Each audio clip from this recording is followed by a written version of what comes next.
ತಾವು ಹೇಳಿದ ಸಾಕ್ಷಿಯ ನಿಮಿತ್ತವಾಗಿಯೂ, ಯೇಸು ಕ್ರಿಸ್ತನ ಒಂದು ಸಾಕ್ಷಿಯನ್ನು ಅನೇಕರು ತನ್ನ ಭಕ್ತರು ಹೇಳೋದಕ್ಕೆ ಹೋದಾಗ ತಾವು ಹೇಳಿದ ಸಾಕ್ಷಿಯ ನಿಮಿತ್ತವಾಗಿಯೂ ಹತವಾದ ಅಂದ್ರೆ ಜನರಿಂದ ಕೊಲ್ಲಲ್ಪಟ್ಟ ಆತ್ಮಗಳು ಯಜ್ಞವೇದಿಯ ಕೆಳಗಿರುವುದನ್ನು ಕಂಡೆನು.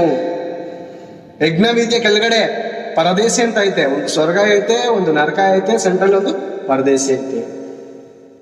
ಸ್ವರ್ಗ ಇದೆ, ನರಕ ಇದೆ, ಪರದೇಶಿ. ಓಕೆನಾ? ಈ ಪರದೇಶದಲ್ಲಿರುವಂತ ಜನರು ಏನ್ ಹೇಳ್ತಾ ಇದ್ದಾರೆ, ಯೇಸು ಕ್ರಿಸ್ತನಿಗೆ ಏನ್ ಮೊರೆ ಇಡ್ತಾ ಇದ್ದಾರೆ ಅಂತ ನೋಡಿಕೊಳ್ಳೋಣ.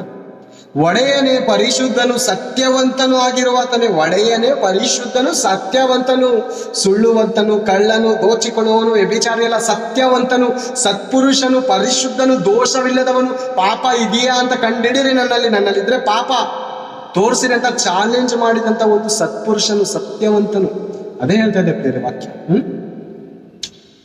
ಸತ್ಯವಂತನು ಆಗಿರುವಾತನೇ